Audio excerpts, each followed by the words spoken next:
Vous êtes sur TV5 Monde, soyez les bienvenus dans ce nouveau numéro de Kiosque. Ravi de vous retrouver. Au sommaire, ce dimanche, le show médiatique de Vladimir Poutine, candidat à un 4e et dernier mandat à la tête de la Russie. En quoi cette conférence de presse est-elle symbolique de sa politique? Après 18 années au pouvoir, sa stratégie d'influence porte-t-elle ses fruits? Nous évoquerons l'arrivée de RT, la chaîne du Kremlin en France. Question, guerre de l'information à l'ère de la désinformation. D'anciens cadres de Facebook s'inquiètent de l'impact démocratique, sanitaire et social de la marque au pouce levé. Facebook, une machine qui déchire le tissu social. Question là aussi. Les réseaux sociaux s'appuient sur des expériences de psychologie comportementaliste. Sommes-nous tous rendus accros? Faut-il renoncer aux réseaux sociaux?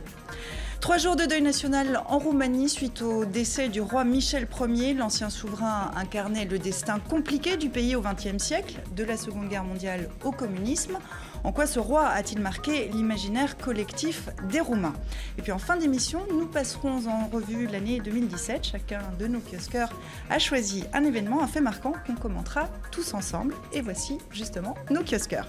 Béatrice Delvaux, éditorialiste en chef au Soir, quotidien généraliste belge. Vous êtes entrée en 1984, d'abord journaliste, puis chef du service économique et rédactrice en chef. Julien Lebotte, journaliste et réalisateur d'un programme numérique Tous les Internets pour la chaîne de télévision Arte.tv, auparavant producteur de l'atelier des médias sur RFI, également consultant sur des projets d'innovation dans les médias. Et puis Tania Rachmanova, vous êtes documentariste. En 2012, vous signez Au cœur du pouvoir russe, enquête sur l'empire Poutine aux éditions La Découverte, livre toujours d'actualité, auteur de nombreux documentaires télévisés, dont La prise du pouvoir par Vladimir Poutine. Merci à vous trois d'être en plateau pour faire un point sur cette actualité. Vous savez, vous qui êtes chez vous, qui nous regardez, vous pouvez nous faire part de vos commentaires, de vos questions sur les réseaux sociaux, sur Twitter avec le hashtag le mot dièse kiosque ou alors sur Facebook. Il est donc à la tête de la Russie depuis près de 18 ans. Vladimir Poutine est à nouveau candidat à sa réélection. Il a donné sa grande conférence de presse annuelle, 4 heures d'échange avec des journalistes. Le maître du Kremlin a ironisé sur la place de l'opposition dans le pays. Question posée par une journaliste, elle aussi candidate à la présidentielle. Aujourd'hui, ou bien les candidats de l'opposition n'ont pas la possibilité de participer aux élections, ou bien ils ont des problèmes. Pourquoi est-ce ainsi? Est-ce vrai que le pouvoir a peur de la concurrence honnête? Voulez-vous que des personnages comme Saakashvili en Ukraine déstabilisent le pays? Est-ce que vous voulez que nous vivions une révolte comme sur la place Maïdan pour vivre des tentatives de coup d'État? On a déjà connu ça. Vous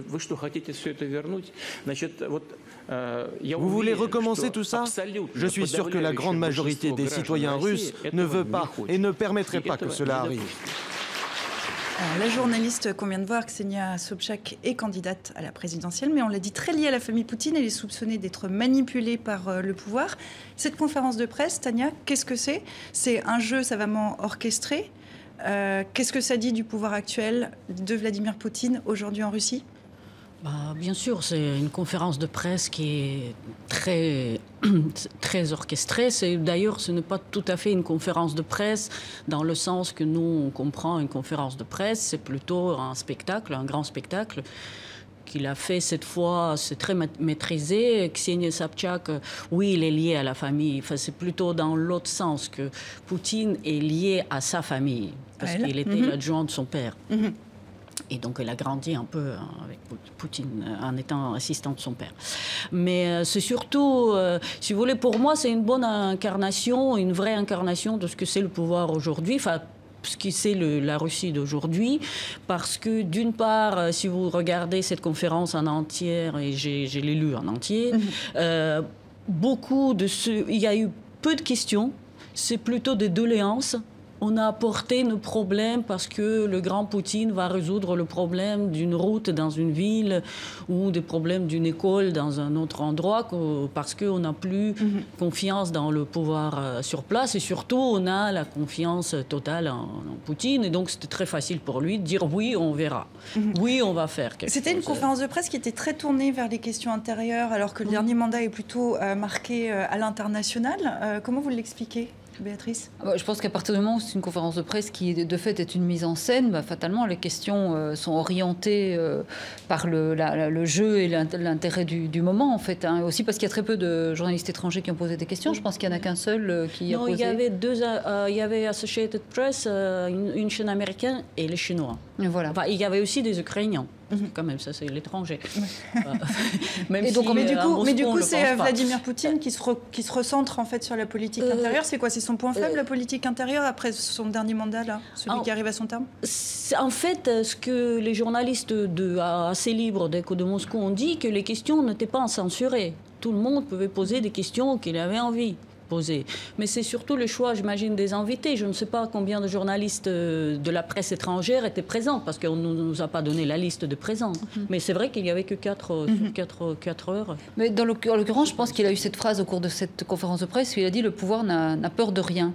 Et je trouve que ça résume assez bien la situation, j'ai l'impression. C'est qu'à la fois, on a un candidat qui ne dit jamais vraiment tout à fait qui est candidat, sauf quand ça l'arrange, qui ne présente pas vraiment de bilan, qui ne présente pas vraiment de programme, qui n'a pas vraiment de couleur politique puisqu'il se présente comme indépendant. C'est génial que le président au pouvoir depuis autant d'années se présente comme indépendant. Oui. Et donc, je veux dire, le pouvoir n'a peur de rien, ça veut dire que c'est la peur en fait qui en interne de façon subtile et pas nécessairement à travers les conférences de presse. Il y a quelque chose d'induit dans la société qui fait en sorte qu'on ne lui pose plus les questions, une espèce d'orchestration du pouvoir, mais de façon extrêmement tentaculaire, je pense. Et pour aller un peu plus loin, on a l'impression que c'est vraiment le tsar et que finalement, la politique étrangère ne regarde que celui qui dirige. Oui. Et est-ce que c'est vraiment l'enjeu? Bon, on peut parler des routes, on peut parler des petits problèmes quotidiens des Russes, mais laisser faire le maître quand il s'agit de parler de l'international, c'est pas le lieu d'échanger là-dessus. Sauf que les petits problèmes internes, c'est pas tellement des petits problèmes, c'est-à-dire qu'on voit que d'un point de vue économique,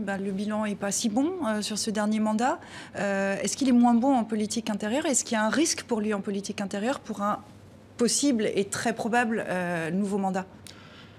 Le risque pour lui, je ne pense pas, parce que justement le pouvoir n'a peur de personne et de rien, parce qu'il n'a pas d'opposition dont il a peur, sauf Navalny. Ce qui était assez intéressant, que Sobchak a posé la question. Il devrait ne pas pouvoir se représenter pour ce que lui dit être des affaires politiques. Voilà. En fait. Et Sobchak a posé la question en nommant Navalny.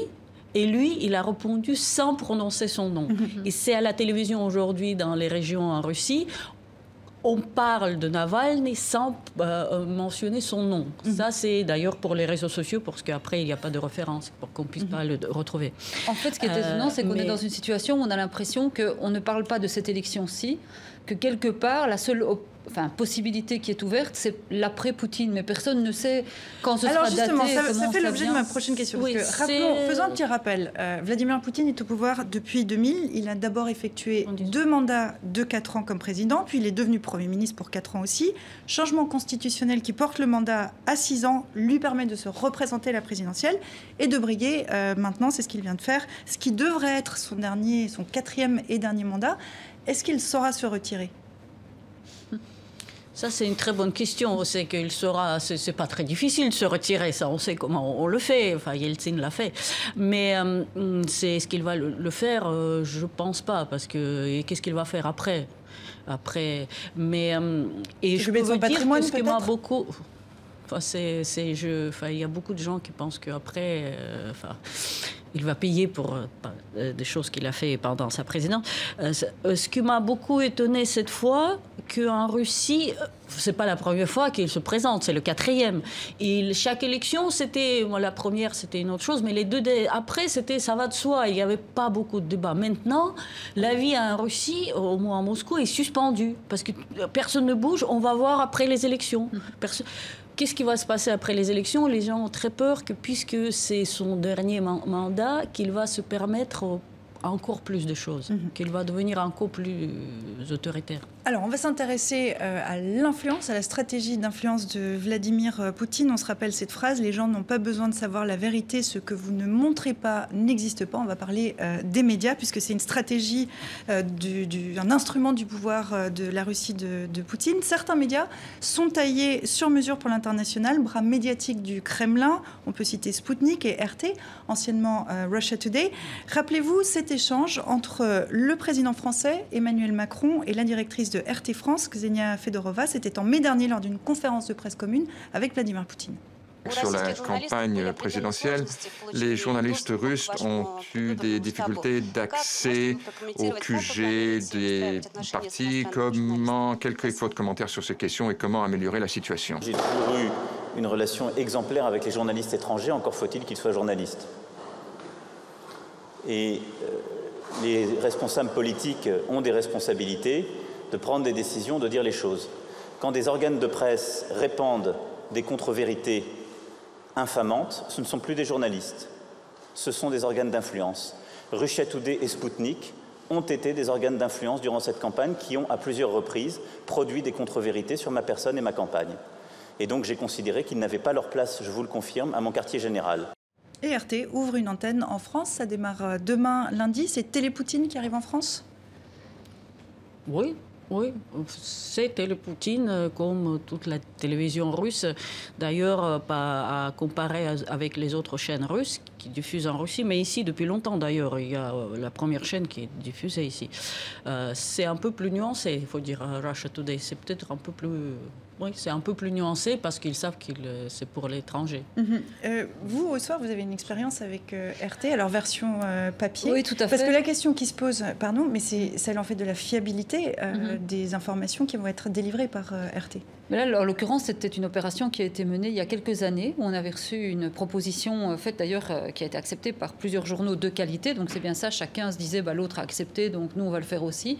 Donc au soir, comme une série de journaux français, il y avait des journaux américains, il y avait des journaux britanniques, allemands aussi, où Russia Today proposait en fait de confectionner un encart qui était consacré à la Russie, plutôt culturel, faire connaître la Russie culturelle, quelque chose, je ne sais pas, c'était pas un dépliant touristique parce que ça a vocation à être d'apparence journalistique, qui prenait le layout plus ou moins de donc la mise en page du journal dans lequel il s'inscrivait. Et le but n'était pas du tout d'utiliser notre logo en soi, mais simplement de mettre ce supplément de Russia Today est encarté dans le soir, avec le logo par exemple du soir.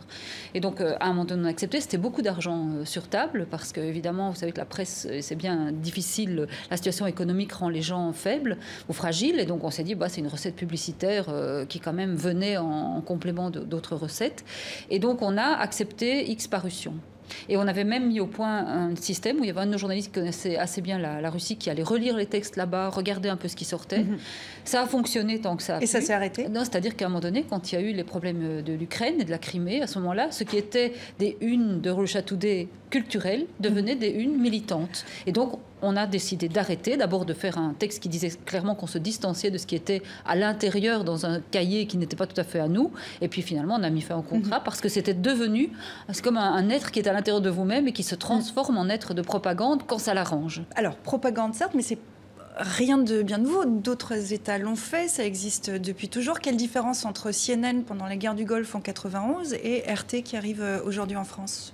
Est-ce que c'est la même stratégie? Est-ce que ça participe du même élan? Je ne sais pas si c'est la même stratégie. En tout cas, ce qui est sûr, c'est que RT, tu me diras si je me trompe, mais dépend directement du Kremlin. Donc, c'est déjà en soi un problème. Et puis, RT s'est manifesté ces derniers mois tout simplement en montrant, en dénonçant ou en proposant des contre-vérités aux téléspectateurs. Donc là, ça devient problématique. À partir du moment où, en Syrie, par exemple, RT se met à montrer, par exemple, à Alep des foules en liesse en disant le régime a libéré la ville d'Alep, c'était donc il y a un an. Là, ça devient problématique. C'est-à-dire qu'on ne peut pas dire qu'on a affaire à un pluralisme de la presse avec une voix alternative qui montre des vérités. Non, ce sont des contre-vérités. Donc là, ça pose un problème. D'ailleurs, je crois que c'est suffisamment compliqué pour qu'il y ait eu une sorte de convention particulière signée en France, puisque Olivier Schramek du CSA, président du CSA, expliquait bien qu'il fallait faire, et que le CSA allait être très vigilant sur la question de l'honnêteté de l'information. Moi, je crois d'abord le parallèle est peut-être plus avec Fox News qu'avec CNN, je pense, parce que c'est vrai qu'on pourrait dire que Fox News aussi, en termes de vérité pas tout à fait exacte. Donc Fox News, chaîne américaine pro-républicaine. Pro-républicaine, mais qui sert surtout beaucoup les intérêts de Trump et qui a quand même propagé de façon assez sympathique une série de fake news sans les vérifier et après sans les corriger. Ici, après, il faut se dire, est-ce qu'on autorise? Il y a des autorités de contrôle. On ne peut pas empêcher un média d'exister. Et si un État veut financer de l'information, il le finance permanence et c'est à eux de régler leur propre déontologie. Mais je pense que c'est surtout aux autres médias d'être très vigilants. Donc on doit faire notre travail et à un moment donné, s'il y a une autorité de contrôle qui doit sanctionner ou des instances déontologiques, on retire des titres de presse, etc. Tout ça n'est pas fait par hasard. Les titres de presse existent. Être journaliste, ça correspond à un certain standard et je pense qu'ici, il y a une responsabilité d'un suivi, de protéger la profession aussi contre quelqu'un qui contreviendrait aux règles. Tout ça s'inscrit quand même dans un climat qui est celui d'un désaveu et d'un rejet cinglant des médias. Finalement, le Kremlin, la Russie s'engouffre dans cette ère du temps. Est-ce qu'il y a une stratégie de déstabilisation? Est-ce que ça va jusque-là? Ce qu'on a reproché souvent au Kremlin, notamment au moment de la présidentielle américaine? En tout cas, ce qui est sûr, c'est que RT n'hésite pas à utiliser notamment les réseaux sociaux pour relayer abondamment ces informations ou désinformations. Et donc, c'est très, très problématique. Donc, quand vous parliez de vigilance, je le partage totalement. C'est-à-dire qu'on ne va pas s'amuser à faire une sorte de RT bashing par principe. Au fond, pourquoi pas se féliciter d'une forme de pluralisme qui fait qu'aujourd'hui, chaque instance, chaque institution, chaque pays essaie de proposer sa lecture de l'information internationale. C'est peut-être ça aussi, le multilatéralisme. Mais dès lors, après qu'on se met à regarder de très près le type d'informations qui sont relayées, là, il faut rester très, très vigilant. Et d'ailleurs, RT s'est manifesté à plusieurs occasions en relayant des théories plus ou moins conspirationnistes. Et là, ça devient vraiment très problématique. Tania, pour conclure.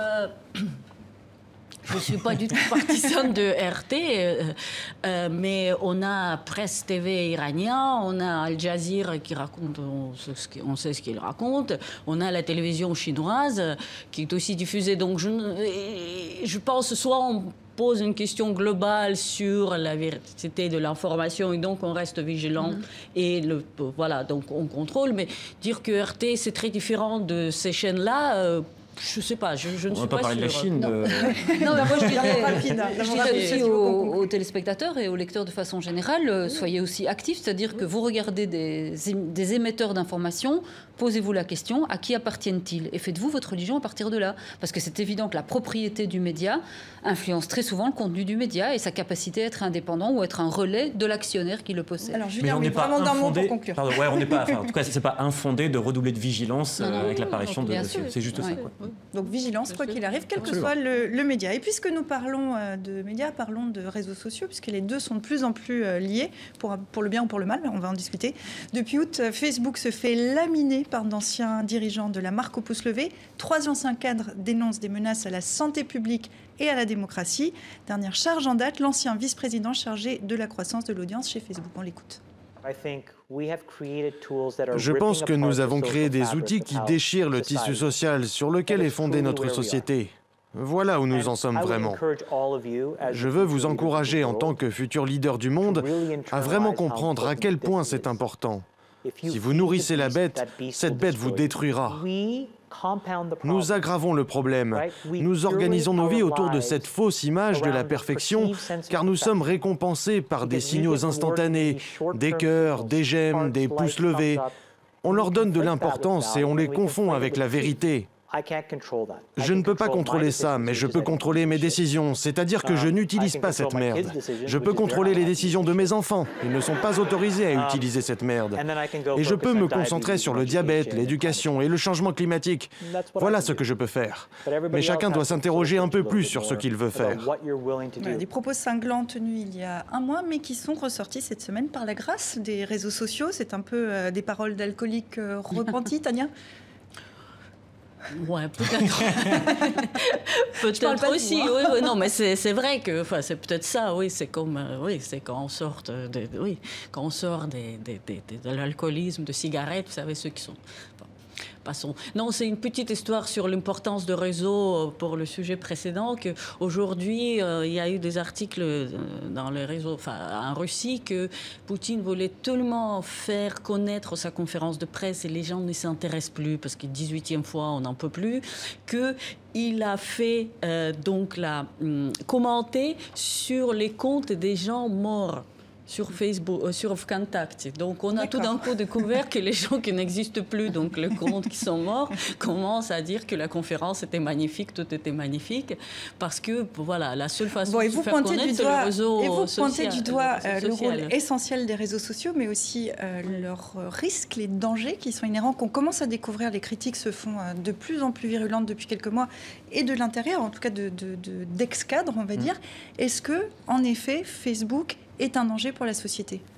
Alors Facebook, c'est forcément en partie un danger à partir du moment où on l'utilise de manière déraisonnée. C'est à la fois le remède et le poison.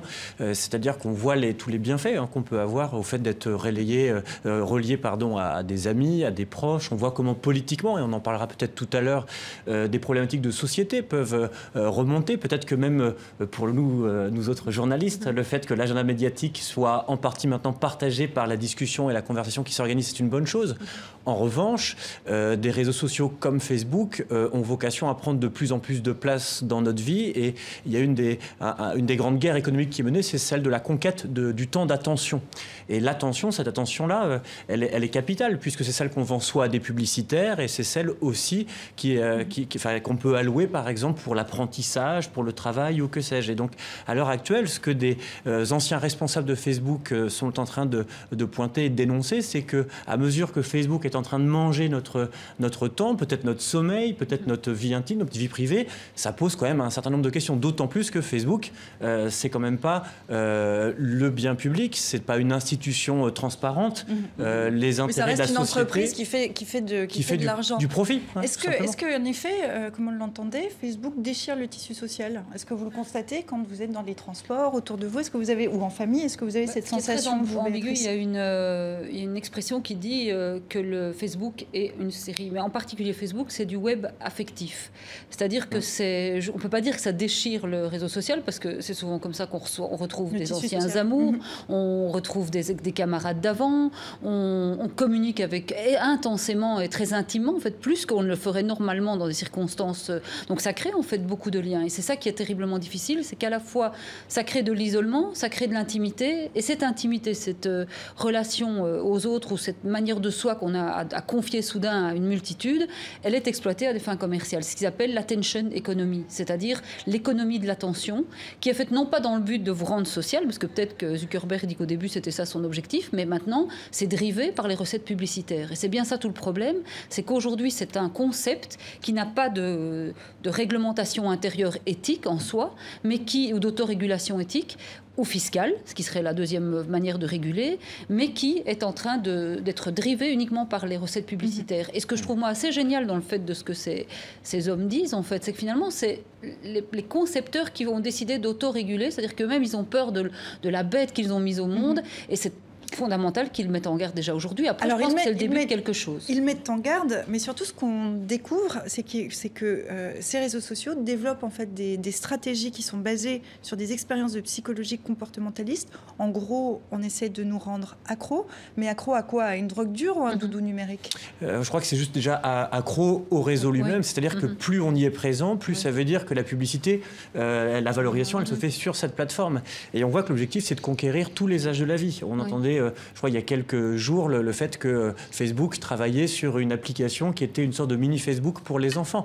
L'enjeu, c'est de devenir la plateforme qui rassemble toutes nos émotions, et qui dès lors est celle sur laquelle en fait, en gros, publicitairement, on aura le plus d'impact possible. Et ça, forcément, les publicitaires du monde entier, ils sont ravis. Ils sont ravis. Il y a rien de neuf, c'est l'histoire de la... Facebook, il ne tient pas le monopole. C'est un peu comme les marques aux États-Unis. En Chine, Facebook n'existe pas pour d'autres raisons, mais leur réseau WeChat, il est très bien. Enfin, c'est pareil, un peu plus sophistiqué d'ailleurs, parce qu'il y a des bonnes traductions et leurs moyens de traduction sont très bien. En Russie, c'est Vkontakte ou Telegram. Donc, et c'est plutôt, à mon avis, il faut parler des réseaux sociaux en général, pas que Facebook, parce que... Mais Facebook, alors, pour préciser, effectivement, là, on parle de Facebook, parce que l'actualité est là cette semaine, mais c'est les réseaux sociaux dans leur ensemble qui fonctionnent. Et Facebook, c'est 2 milliards d'utilisateurs dans le monde. Donc, c'est est quand même pas négligeable. Et par exemple, sur l'accès à l'information... C'est par exemple là, il triche. Parce que Facebook, vous ne pouvez pas partir de Facebook. Moi, je connais beaucoup de gens, notamment en France, parce que les jeunes, enfin, par exemple, comme ma fille, ils ne sont absolument pas sur Facebook, mais vous ne pouvez pas quitter Facebook. C'est très compliqué, donc on laisse leurs 2000... Même mettons qu'il y ait 10% de comptes qui soient faux, il reste beaucoup de monde. Et deuxième chose, c'est qu'on sait que les Français allouent, par exemple, je parle de la France, parce qu'effectivement, en Chine ou en Russie, c'est différent, mais 43%, c'était l'Institut Reuters qui dit ça récemment, 43% des Français qui s'informent via Facebook.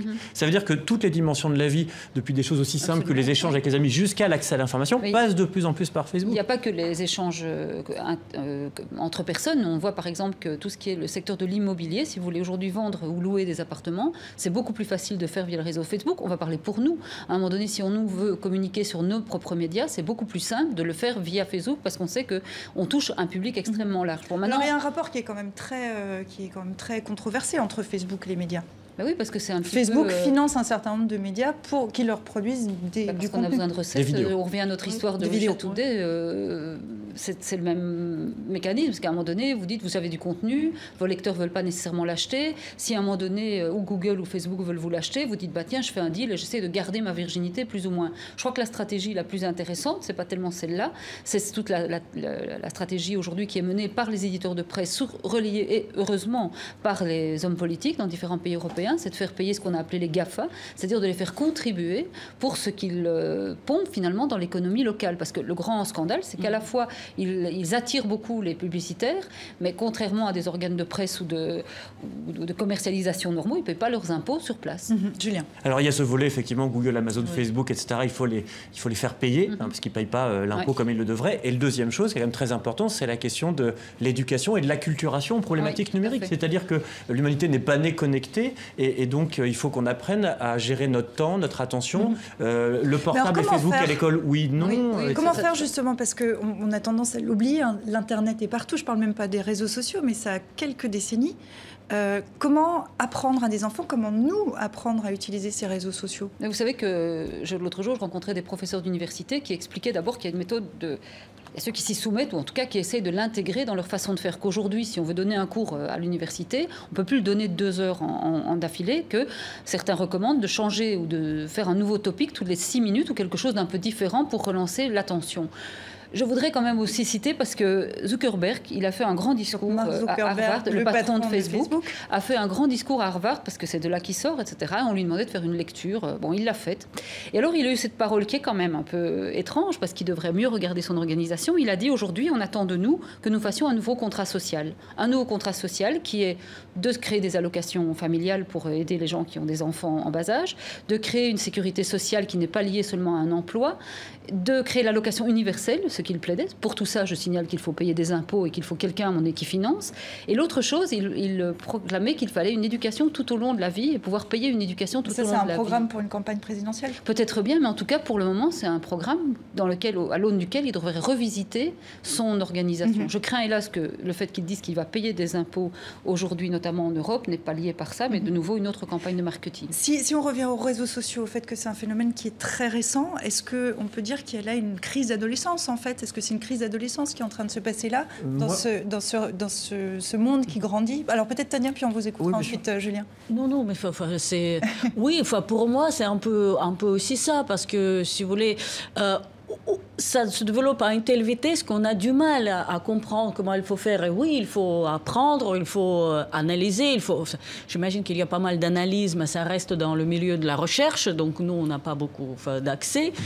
Et oui, il faut se rendre compte de ce qu'il y a des années. Je fais une série sur les spin doctors, donc sur le marketing politique. Est-ce que je suis pour ou contre? Je suis ni pour ni contre. Il faut le connaître, il faut savoir le reconnaître. Donc il faut... à mon avis, avoir plus d'informations sur les réseaux sociaux, parce que maintenant, c'est les réseaux sociaux qui circulent l'information. Maintenant, on en a besoin là-dessus. On est co-responsable? Oui, c'est ça. Enfin, c'est pour ça que je ne vais pas être très, très sexy. Je vais juste dire qu'en fait, il y a un gros travail au niveau de l'éducation et de la connaissance qu'on peut avoir de ces outils-là. Il y a des enjeux politiques qui sont évidents, mais par-delà ces enjeux politiques, il y a tout simplement comment est-ce qu'on fait. Et je crois que c'est assez faux de penser que ça a complètement déstructuré la question de l'attention. Et justement, il y a un combat d'éducation à faire autour de la reconquête de ces... de la reconquête, tout à fait. Mais je suis assez d'accord sur le fait qu'on est peut-être dans une crise et sur un entre-deux, c'est-à-dire qu'on voit autour de nous des gens, y compris relativement jeunes, qui sont de plus en plus lucides sur les limites de ces réseaux, sur le fait d'être très vigilants sur ce qu'on fait des images, des vidéos, et voilà, donc il y a sans doute à l'heure actuelle une période de transition à l'intérieur de laquelle il y a des choses à construire. Tania ? Moi, je vois par exemple avec les réseaux sociaux, enfin 2 petites remarques, que ça aide des gens âgés, parce qu'autour de moi, il y a beaucoup de gens âgés qui tout d'un coup ne se sentent pas seuls en restant enfermés dans leurs appartements. Ils communiquent pas mal sur les réseaux sociaux. Mais d'autre part, pour l'attention, malheureusement, je ne sais pas ce que disent les études. Moi, je peux vous dire l'étude de moi-même. Oui, j'ai remarqué, et j'ai fait tout un effort, j'ai lu des longs romans, parce que j'ai remarqué que plus qu'une page, je n'arrive pas. C'est un peu comme l'invention de l'automobile aussi. Je pense qu'à un moment donné, il y a des effets positifs. Et puis à un moment donné, il faut savoir vivre sans, organiser. Ça prend du temps, de la lucidité. Il faut avoir une overdose. Elle est peut-être déjà un petit peu là. Je voudrais citer un auteur qui s'appelle David Van Reybrouck, qui a écrit un bouquin contre les élections, qui est un penseur de la démocratie et qui me faisait récemment la réflexion de dire on a été pris par la financiarisation de l'économie qui a beaucoup déstructuré, qui a beaucoup mené au populisme, puisque c'est l'impuissance des politiques face à l'économie. Et aujourd'hui, il y a ce risque d'impuissance des politiques et des citoyens sur la technologie et qui détermine finalement les comportements des gens et ils se sentent relativement perdus. Pour conclure, Julien. Ouais, au fond, c'est ça. Il faut éviter la tentation de penser qu'il y a du solutionnisme en fait derrière le réseau et que tous les problèmes de la société, tous les maux peuvent être résolus par Facebook ou d'autres plateformes, Contact en Russie ou WeChat en Chine. Il faut être très vigilant. Il faut vraiment travailler pour réfléchir à comment aujourd'hui on construit en fait une société qui est traversée par l'Internet et par le numérique et par des oligopoles qui pèsent très lourd. Et ça, c'est une réflexion de fond qu'on va voir encore pendant des années. Je vous propose qu'on en vienne maintenant au deuil national en Roumanie. Le dernier roi du pays, Michel Ier, est décédé la semaine dernière en Suisse à l'âge de 96 ans. 10 ans au pouvoir, 50 ans d'exil. L'ancien souverain a incarné le destin tragique de la Roumanie au XXe siècle, de la Seconde Guerre mondiale au communisme. Si le pays est une république laïque, vous allez le voir, Michel Ier était pourtant profondément apprécié.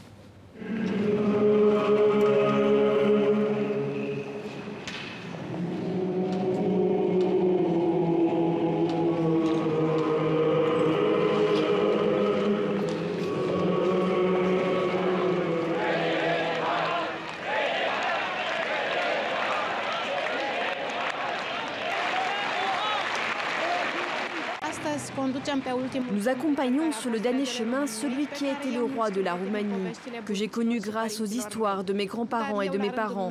À mon tour, j'ai parlé du roi à mon fils et c'est lui qui a pris l'initiative de venir.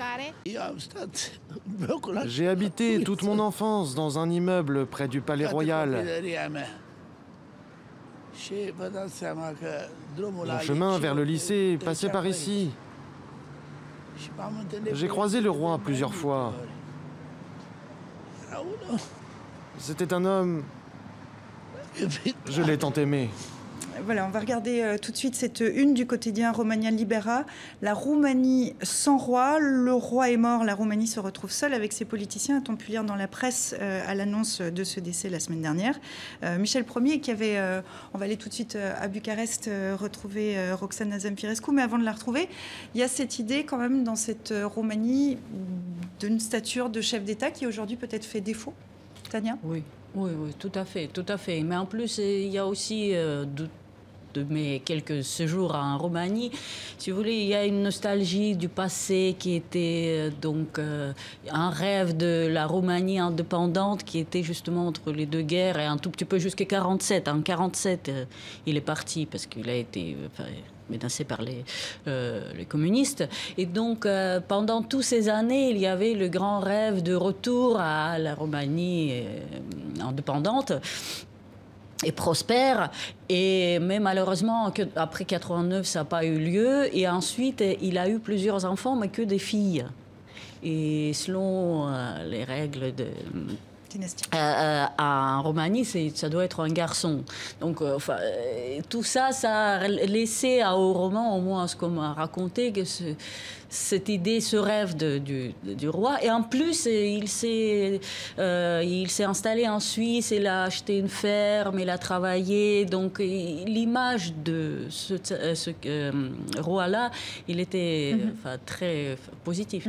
Ce qu'on voit là aussi, c'est un peu le passé au secours du présent quand on voit ce qui se passe passe en Roumanie cette semaine? Oui, moi ça me fascine toujours un peu la manière dont à un moment donné, on pense que les rois c'est des systèmes, surtout en France évidemment, mais on pense que c'est des systèmes surannés. Et en fait, nous on a vécu ça à plusieurs reprises en Belgique, notamment il y a eu le roi Baudouin, qui était un roi qui était assez aimé et qui incarnait aussi dans une Belgique, vous savez, écartelée, on a des pouvoirs francophones, flamands, on a un pouvoir parfois assez faible au niveau fédéral. Et souvent la population investissait dans cette personne royale l'idée que c'était lui qui était un peu celui qui console les peines. Dans l'affaire Dutroux, c'était pas lui, c'était son successeur, mais les parents sont venus se recueillir chez lui. C'est eux qui hébergent les peines des Belges. Quand il y a des inondations, ils viennent soutenir la population. Donc il y a une relation assez affective. Et en Belgique, il y a une relation assez unitaire et à l'idée quand même qu'ils sont dépositaires quelque part d'une nation perdue. Et donc les funérailles de ce roi Baudouin étaient juste incroyables et les gens pleuraient. Il y avait des files très très longues. Et quand le roi suivant, Albert, a pris sa retraite, c'était un roi joyeux, un roi très aimé en fait. Paradoxalement, alors que les Belges en général disent bon, la monarchie c'est pas très important. Et je crois qu'il y a un réceptacle, quelque chose qui s'exprime de la grandeur des peuples perdus et de leur lien à quelqu'un qui les aime peut-être particulièrement. Alors on va voir si c'est le cas à Bucarest. On est avec Roxana Zamfirescu depuis Bucarest. Vous êtes journaliste à la télévision publique roumaine TVR. Bonjour Roxana, merci d'être avec nous en ce dimanche. La question qu'on se posait, c'est ce que disait Béatrice, c'est ces moments d'émotion dans un pays autour d'une figure qui est la figure d'un roi. Dans le cas de Michel Ier, quelle empreinte il a laissée sur la Roumanie moderne ? Oui, le roi Michel Ier était resté le dernier monarque à avoir régné pendant la Deuxième Guerre mondiale. Il a fait sortir d'ailleurs la Roumanie de son alliance avec l'Allemagne et d'Hitler en 1944 et l'a fait passer aux côtés des Alliés. Contraint par les communistes à abdiquer, il est parti en exil en 1947 avant qu'il ne revienne en Roumanie 2 ans après la chute du communisme dans des conditions vraiment, vraiment pénibles. Ici, on parle d'une figure digne, correcte et très, très courageuse. Est-ce qu'on peut dire que cette semaine, les Roumains revisitent leur passé, en tout cas la Roumanie du XXe siècle ? Vous savez, en fait, les communistes nous apprenaient à l'école que le roi Michel terrorisait le peuple et qu'il s'était enfui dans un train bien garni d'or, argent et œuvres d'art. Les Roumains sont maintenant en train de revoir leur histoire. Ils redécouvrent peu à peu le roi Michel. Et il faut le dire, certains ont changé d'idée, ont commencé à l'aimer ou au moins à le respecter. De toute façon, les premières autorités post-communistes craignaient bien la popularité du roi Michel. Elles d'ailleurs lui ont interdit de venir en Roumanie. Bon, les choses se sont réglées. Le roi a récupéré ses propriétés ici, s'est installé à Bucarest. Il a même tenu un discours très émouvant il y a quelques années devant le Parlement, mais il s'est toujours tenu à l'écart de la vie politique. Vous avez vu les images des dizaines de milliers de Roumains qui sont venus lui rendre un dernier hommage. Une nuit, je suis restée pendant une nuit au Palais Royal, discuter avec les gens venus se recueillir devant son cercueil. Bon, il s'agissait de l'adhésion de la monarchie, mais pour certains, dans leur geste, il y avait aussi un besoin énorme de Roumains d'avoir des dirigeants qui leur inspirent du respect. Et le roi Michel en était un tel dirigeant, ex-dirigeant. Bon. Comment expliquer que malgré ce passé communiste que vous évoquiez, ces 4 décennies quand même, que le monarque joue quand même un rôle aussi central? Est-ce qu'il faut comprendre que les Roumains regrettent la monarchie? Bon, les derniers sondages avant la mort du roi Michel montrent que 20% des Roumains sont favorables à la monarchie. Maintenant, il y a une héritière de la couronne, la fille aînée du roi Michel. Elle est d'ailleurs mariée avec un Roumain. Mais, comme je disais, seulement 20% des Roumains sont favorables à la monarchie. Il y a quand même une chose que je veux vous dire.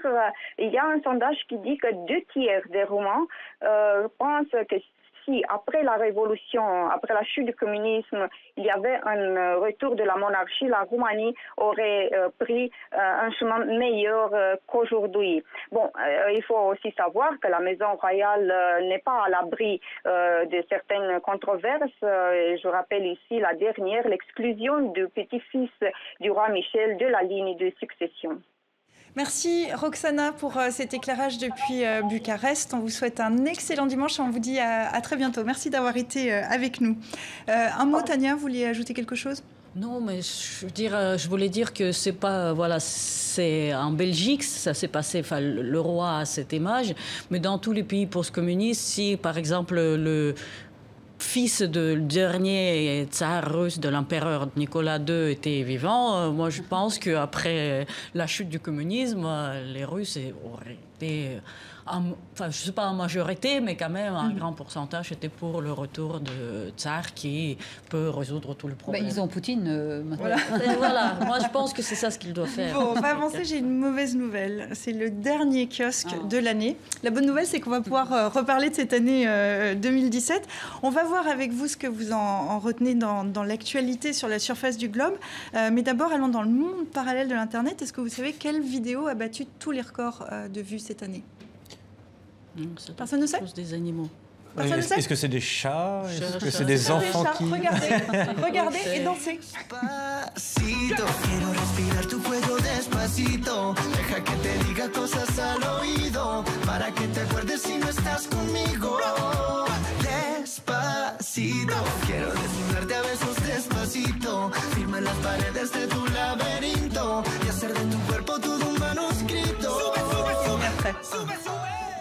Bon, allez, arrêtez tous de danser. Vous le savez, la population mondiale est estimée à peu près 7 milliards de personnes et ce sont 4,5 milliards de vues sur YouTube pour Despacito, comme on entend là, le hit latino de l'année, concocté par 2 stars portoricaines, Luis Fonsi et Daddy Yankee.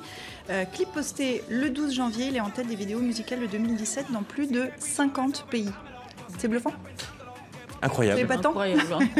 Non, ce qui est marrant, c'est que c'est pas une vidéo d'internaute lambda, en fait. C'est-à-dire que les industries culturelles se sont peut-être réappropriées la logique des réseaux. Je dis peut-être, j'ai un peu une idée sur la question, mais enfin voilà, c'est assez intéressant de voir que c'est pas du tout une vidéo d'anonyme. Et c'est pas une vidéo de chat. Et c'est pas une vidéo de chat. Ça, c'est une bonne nouvelle pour le coup. Parce que les chats ne peuvent pas devenir professionnels.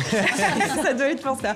On va y venir à cette année 2017. Voilà, elle arrive à son terme, encore 2 semaines et on passe en 2018. Comment vous la qualifiez, Béatrice?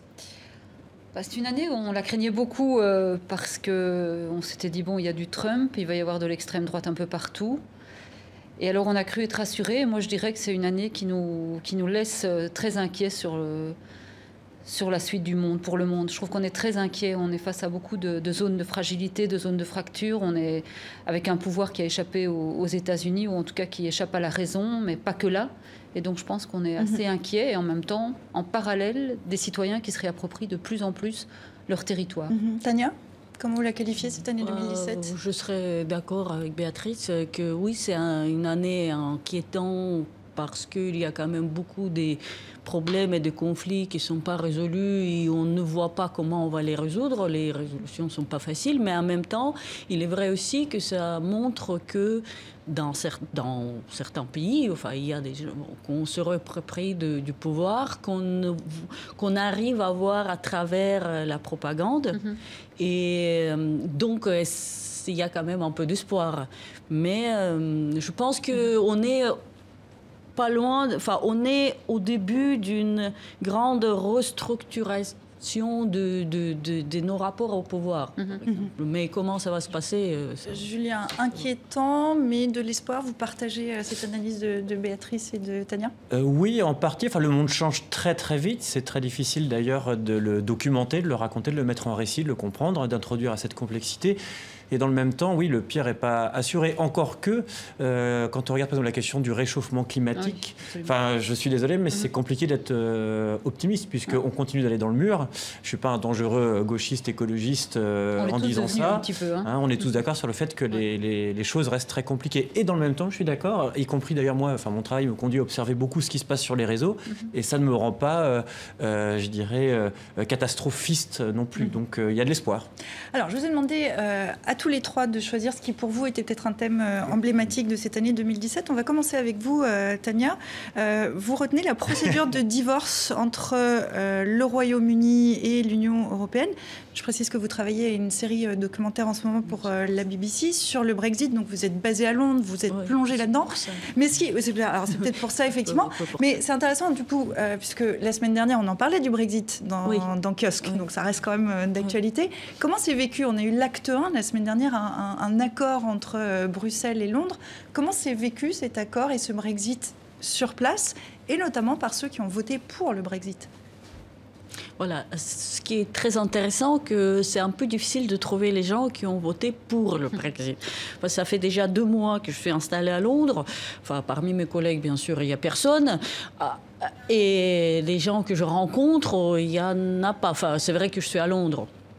Pourquoi j'ai retenu le Brexit? Parce que j'étais peut-être d'accord avec les autres, mais par définition, je ne peux pas être d'accord avec tout le monde. Donc, je me suis dit, voilà, je fais une autre chose. Oui, parce qu'on s'est concerté. Voilà, donc je me suis dit, non, je vais faire.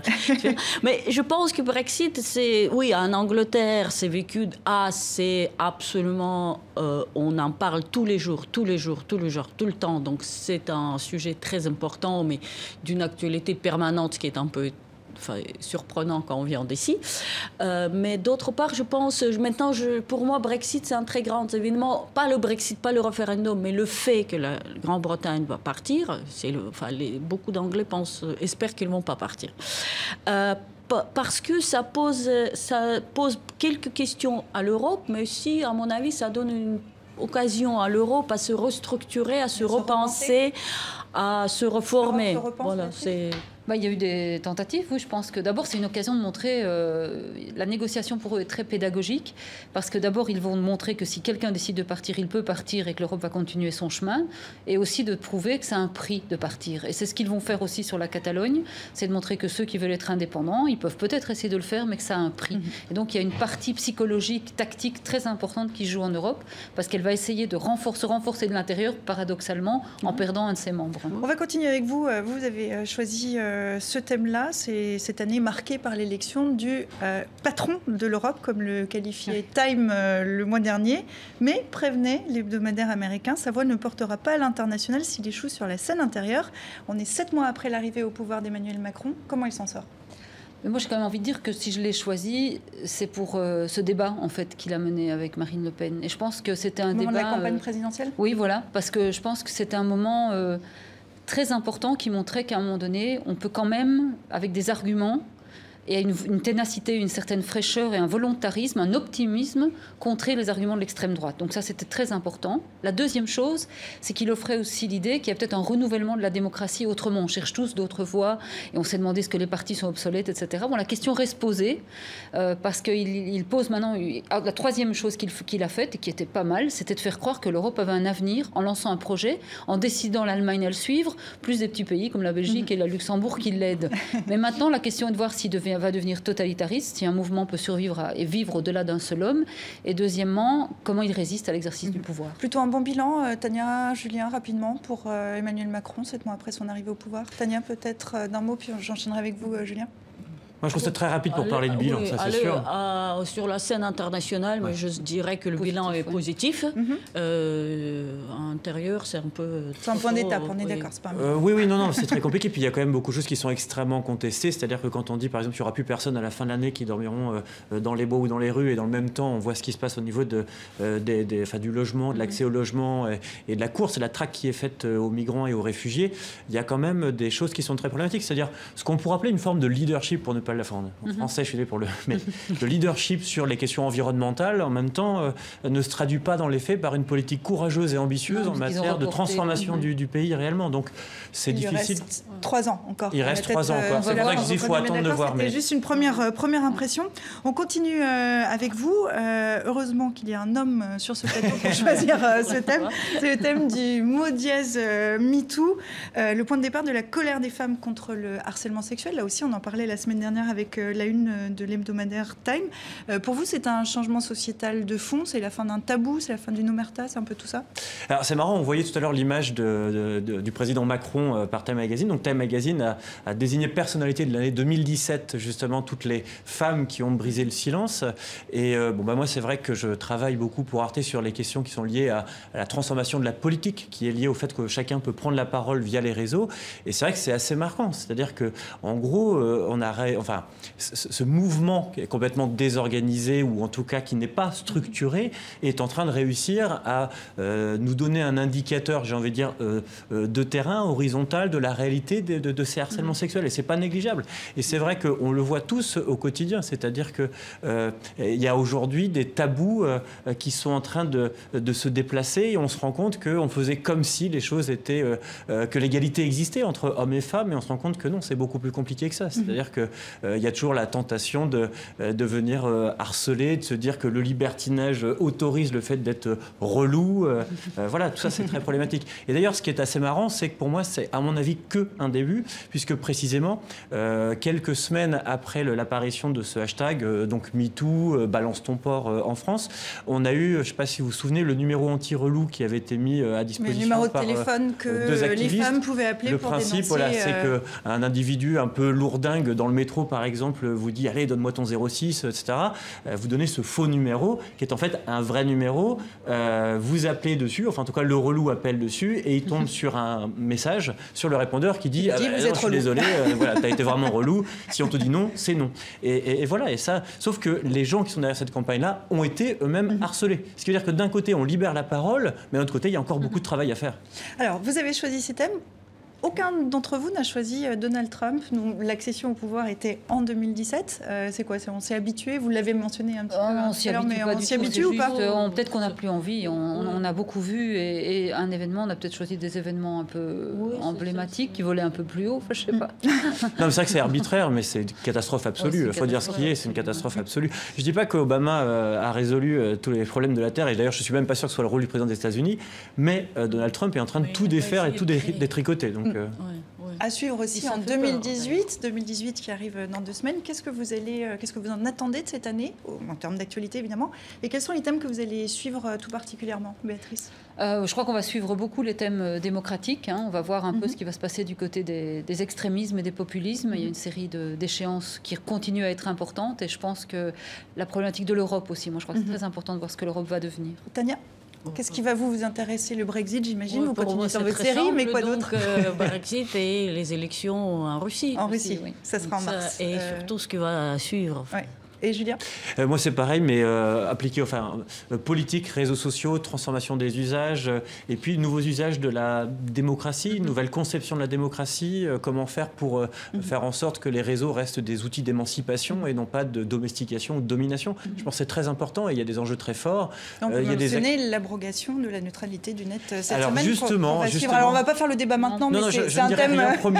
Mais c'est un fait vraiment marquant, et on commence très mal l'année 2018, puisque aux États-Unis, on est en train de défaire un des grands axes majeurs d'utilisation de l'Internet au service de l'accès à l'information et à la connaissance. Et ça, c'est un très très mauvais signe. Bon, ça promet de bons débats encore pour l'année prochaine. Avant d'en arriver là, je vous propose qu'on fasse le point avec Dilemme, qui nous propose, lui, non pas sa semaine, mais son année, comme c'est la tradition, l'année d'un coup de crayon. Avec, regardez ce qu'il retient, le 14 mai dernier, la passation de pouvoir entre Emmanuel Macron et un François Hollande qui a souvent mouillé sa chemise sous des averses. Première mesure, un plan anti-sécheresse, explique le nouveau président français, déjà au travail. Depuis cet été, Donald Trump et Kim Jong-un jouent à la guerre du feu, un feu nucléaire avec des ogives. Cette semaine, le Conseil de sécurité de l'ONU s'est réuni pour la 17e fois cette année et toujours pas d'avancée sur un dialogue. Donc ça aussi, c'est une actualité qui continue. Cet hiver, la chute du groupe État islamique au Proche-Orient, recule pour mieux sauter, constate ce terroriste équipé d'une ceinture d'explosifs. L'Irak a annoncé sa victoire sur les djihadistes au début du mois. Cette semaine, Moscou annonce que la Syrie est totalement libérée. Ça pose la question de l'après-Daesh. Actualité de cet automne, Dilemme revient sur les velléités d'indépendance de la Catalogne avec ce Catalan qui scie la branche sur laquelle il est assis. En l'occurrence, c'est la corne d'un taureau, l'emblème de l'Espagne. Les élections régionales anticipées sont organisées ce jeudi. Les sondages prédisent un score serré entre séparatistes et unionistes. Et enfin, cet automne encore à Hollywood, l'affaire a défrayé la chronique, vous en parliez Julien. Coupé, clap de fin pour le tout-puissant producteur Harvey Weinstein, accusé de viol et de harcèlement systématique, le point de départ de ce mouvement de la libération de la parole des femmes. Merci Dilem pour cette année, merci à vous pour cette émission et puis pour ce petit retour sur 2017. On revient en 2018 avec grand plaisir évidemment. Au nom de toute l'équipe, je vous souhaite de bien passer le cap vers cette nouvelle année et je vous dis à très bientôt.